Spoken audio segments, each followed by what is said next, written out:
In the dimly lit trench, Fit Thomas huddled against the cold earth, clutching his rifle as if it were his last lifeline. The stench of mud and fear lingered in the air, mingling with the distant echoes of artillery fire. World War I raged on, painting the world crimson with the blood of countless men. Thomas had enlisted with grand notions of heroism and honor, but reality had swiftly shattered those illusions. Now he fought not for glory but for survival. The horrors of the battlefield had stripped away his innocence, leaving behind a hollow shell of a man. As dawn broke, the deafening roar of war resumed its relentless assault. Thomas peered over the trench, his heart sinking at the sight of advancing enemy soldiers.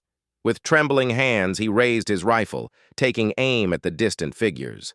Bullets whizzed past him, kicking up dirt and debris.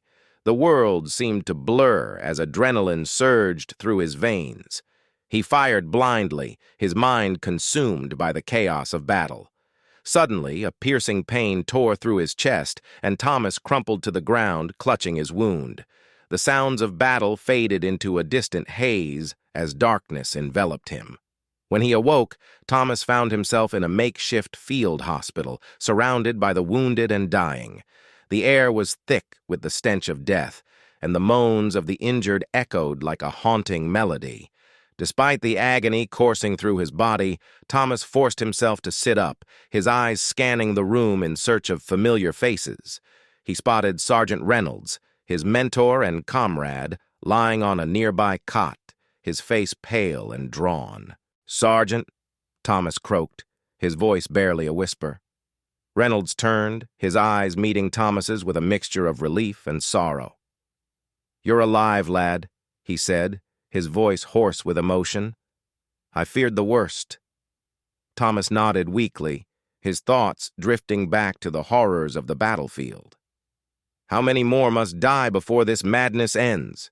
he muttered, more to himself than to Reynolds. The sergeant sighed, his gaze heavy with regret. "I wish I had an answer, lad. But in times like these, all we can do is hold on to hope and pray for a better tomorrow."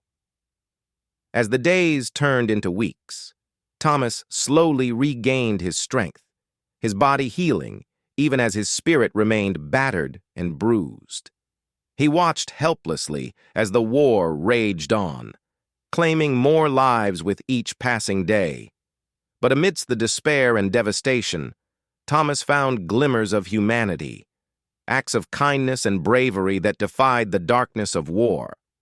He saw men risking their lives to save their comrades, their selflessness a beacon of hope in a world consumed by violence.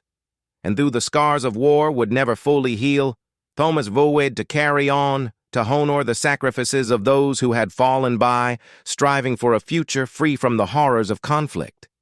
For in the midst of the chaos and despair, he had learned a simple yet profound truth, that even in the darkest of times, the human spirit endures, resilient and unyielding, a testament to the power of hope and the triumph of the human heart.